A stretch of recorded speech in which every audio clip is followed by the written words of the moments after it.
Czy Suunto 9 Peak Pro, najmocniejszy i najwydajniejszy zegarek ze stajni fińskiego producenta, faktycznie jest tak dobry, jak o nim piszą? Sprawdziliśmy, jak rysuje ślad GPS, na ile dokładnie mierzy tętno, jak wytrzymałą ma baterię, co potrafi w górach i czy jest przydatny na basenie. Zegarek miał premierę w listopadzie 2022 roku. Intensywnie testowaliśmy go przez kilka tygodni w różnych warunkach. Witajcie na kanale Sportowe Testy. Przyjrzyjcie się z nami, co potrafi Suunto 9 Peak Pro. Na początek przyjrzeliśmy się wizualnie zegarkowi. Testowany przez nas model był w wersji tytanowej, więc najwyższej z dostępnych. Trzeba przyznać, że pomimo delikatnego wyglądu, zastosowany tytan daje wrażenie solidnej konstrukcji. Nadaje też elegancji, przydatnej do noszenia na co dzień w mniej sportowych okolicznościach. Zegarek nie jest pokaźnych rozmiarów.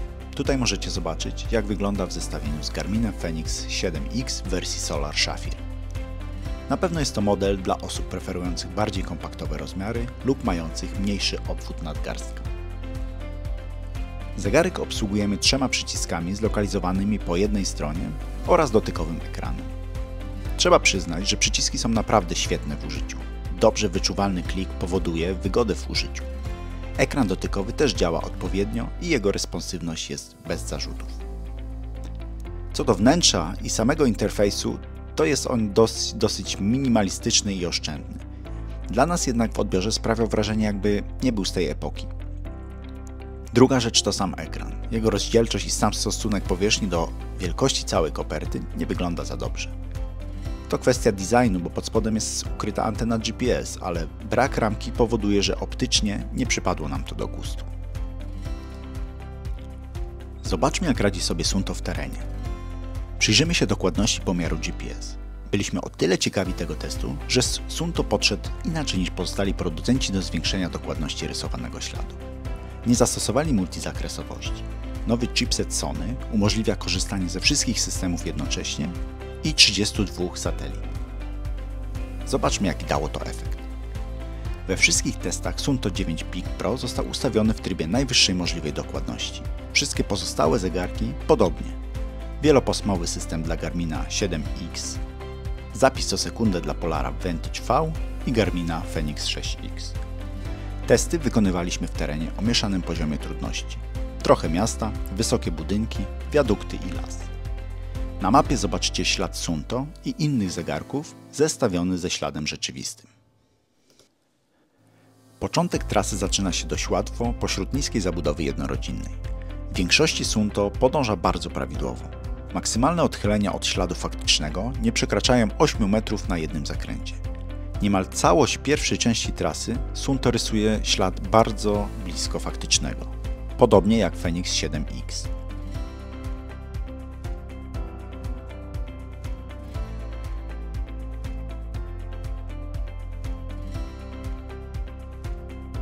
Nieco gorzej radzi sobie Fenix 6X i Polar Vantage V. Szczególnie dobrze to widać krótko po rozpoczęciu biegu. Następnie wbiegamy w zabudowę miejską. Wysokie bloki na warszawskich Bielanach sprawiają wyraźnie więcej trudności czujnikom GPS w Fenixie 6X i Polarze Vantage V. Wyraźnie lepiej radzi sobie Suunto i Fenix 7X. Suunto jest niemal przyklejony do śladu faktycznego. Dokładność jest rewelacyjna.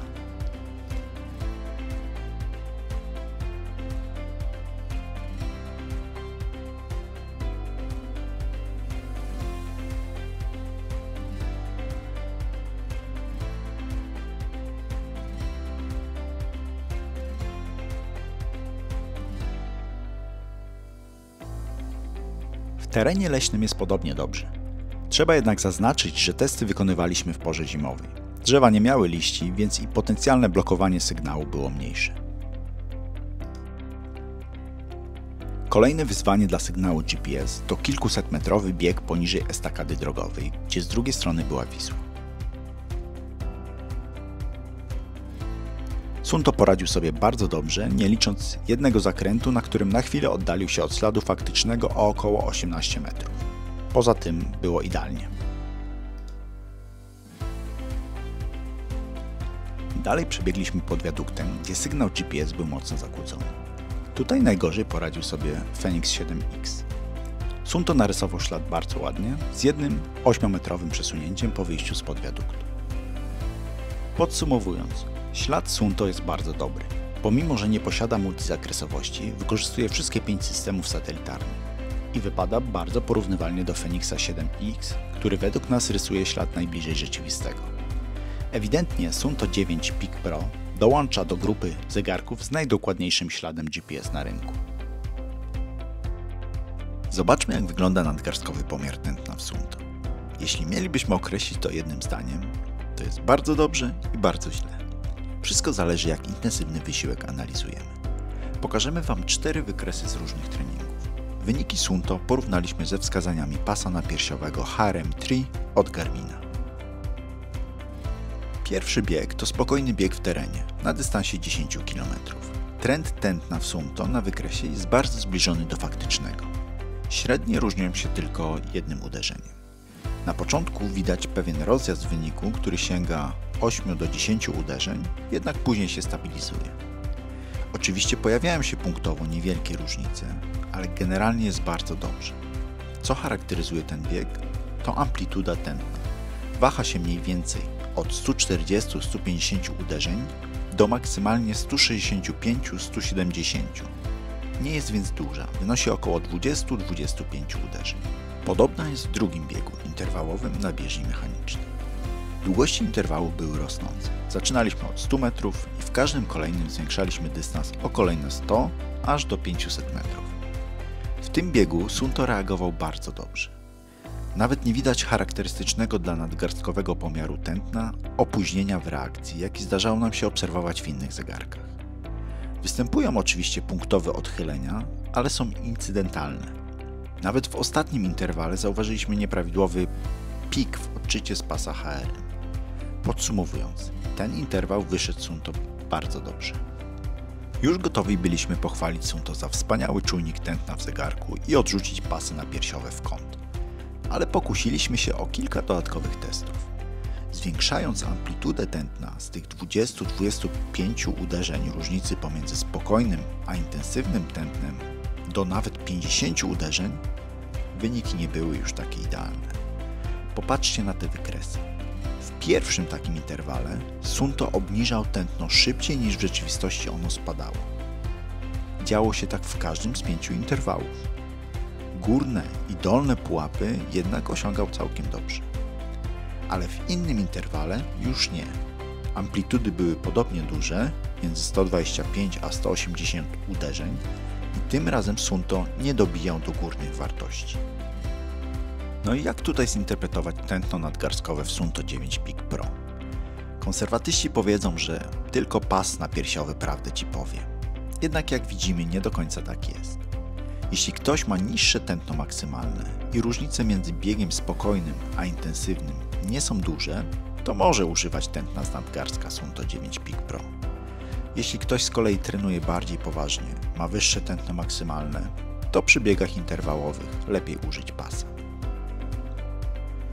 Przejdźmy teraz do innej aktywności, która dla Suunto jest niemal środowiskiem naturalnym. Wędrówki górskie. To aktywność trwająca zwykle dłużej niż bieganie, więc czas pracy baterii ma tutaj znaczenie. A Suunto chwali się, że 9 Peak Pro ma solidną baterię. Przetestowaliśmy zegarek podczas weekendowego wyjazdu w góry.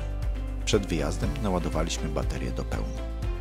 Po 3 dniach i 1 godzinie, w trakcie których zanotowaliśmy 7 godzin i 45 minut na GPS, z zapisem śladu co sekundę i najdokładniejszymi ustawieniami GPS, w Suunto ubyło 29% baterii.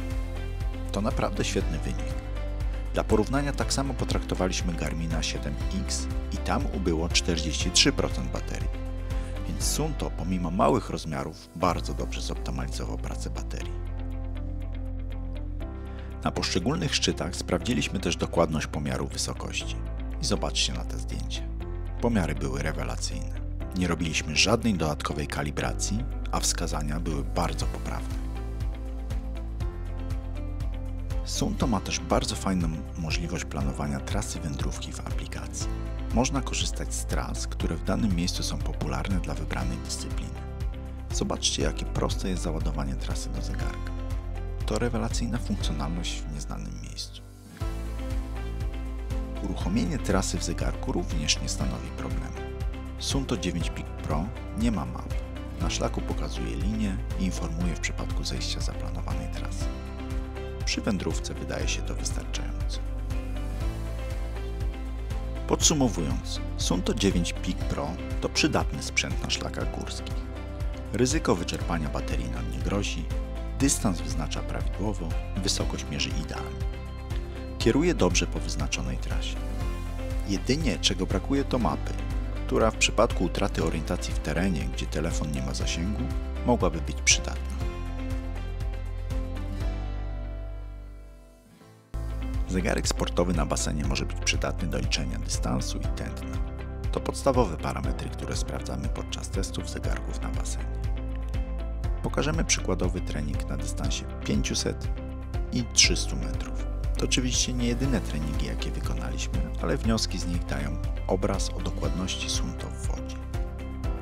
Generalnie z dystansem nie ma problemu, choć zdarzają się pomyłki. W dwóch pokazywanych treningach, w pierwszym na dystansie 500 metrów pokazał 525. Od czasu do czasu pojawiają się takie przekłamania, ale są raczej wyjątkami i można powiedzieć, że Suunto zlicza długości prawidłowo. Oczywiście, jak inne zegarki, myli się też w sytuacjach, kiedy na torze jest tłoczno, musimy zwalniać lub zatrzymywać się w trakcie, ale to nic nietypowego. Tętno pod wodą Suunto mierzy podobnie niedokładnie jak inne zegarki, które mają taką funkcjonalność. Jak widać na wykresie, nie są to pomiary wiarygodne. Wskazania odbiegają od tych zanotowanych czujnikiem Polar Verity Sense, który był przyczepiony przy okularkach i mierzył tętno na skroni. Suunto notował odchylenia od faktycznego tętna, podobnie jak Fenix 7X. Jeśli zależy nam na precyzyjnym pomiarze, Suunto nie spełni tych oczekiwań. Musimy pomyśleć o alternatywie, np. pasie piersiowym lub chyba najwygodniejszym obecnie w pływaniu pomiarze na skroni. Jeszcze kilka słów o funkcjach, które wyróżniają Suunto 9 Peak Pro i zaskoczyły nas pozytywnie. Na początek drobnostka, czyli ekrany tarczy, które po dotknięciu palcem zmieniają wyświetlane parametry. To super pomysł na połączenie minimalistycznej tarczy z jednoczesnym dostępem do kilku podstawowych informacji, które nie muszą być cały czas na ekranie, a są w zasięgu ręki. Kolejna rzecz to raport z podsumowaniem tygodnia. Na koniec tygodnia, w niedzielę wieczorem, wyświetla się raport z aktywnościami, które wykonywaliśmy w kończącym się tygodniu oraz z innymi parametrami jak sen, kroki czy kalorie. Fajne, żeby spojrzeć i wyciągnąć wnioski na nadchodzący nowy tydzień. Codziennie rano pojawia się też raport dzienny dotyczący jakości snu. To też dobra funkcja, choć nie zawsze działała dobrze. Warto również wspomnieć o aplikacji mobilnej Suunto, która według nas jest jedną z najlepszych na rynku. Jej nowoczesny wygląd, intuicyjny interfejs i mnogość opcji przeglądania oraz analizy danych powoduje, że obcowanie z nią to czysta przyjemność. Warto docenić również to, że zegarek jest niezmiennie produkowany w Finlandii. W zglobalizowanym świecie, w którym niemal każdy producent przeniósł fabryki na drugi koniec świata w poszukiwaniu oszczędności, firmy, które tego nie zrobiły, zasługują na słowa uznania. Z rzeczy, które mogłyby być w Suunto 9 Peak Pro lepiej zrobione, to brakowało nam możliwości edytowania ekranów danych w zdefiniowanych aktywnościach. Można co prawda stworzyć nową aktywność i w pełni ją sobie spersonalizować, ale według nas możliwość modyfikacji istniejących też powinna być. Z kolei liczba aktywności w Suunto robi wrażenie, ale mamy poczucie, że większość z nich niczym wewnątrz się od siebie nie różni. Lepszą drogą byłoby mieć mniej aktywności, ale jednak dostosowanych do wymagań dyscypliny.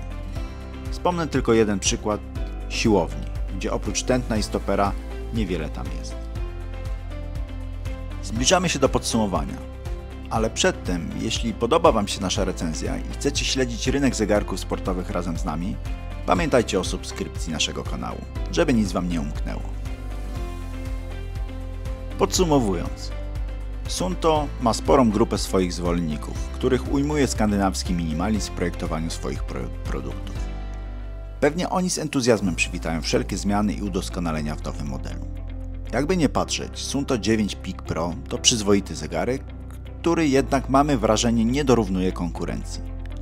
Brak takich funkcjonalności, które na rynku są już standardem jak mapy, płatności, większy wyświetlacz o lepszej rozdzielczości powoduje, że mamy wrażenie obcowania z zegarkiem, który debiutował 5 lat, a nie 5 miesięcy temu. Ale nie jest też tak, że Suunto jest na straconej pozycji, bo może się podobać. Funkcje sportowe są na wysokim poziomie, aplikacja jest rewelacyjna, uważamy, że najlepsza na rynku. Nawigowanie mimo braku map jest całkiem przydatne, a bateria mocarna. Suunto 9 Peak Pro ma nowe podzespoły, nowy interfejs, więc to ewidentnie krok w dobrą stronę i mamy nadzieję w kolejnych modelach dystans do konkurencji będzie się dalej zmniejszał, bo ewidentnie użytkując Suunto przez kilka tygodni polubiliśmy go.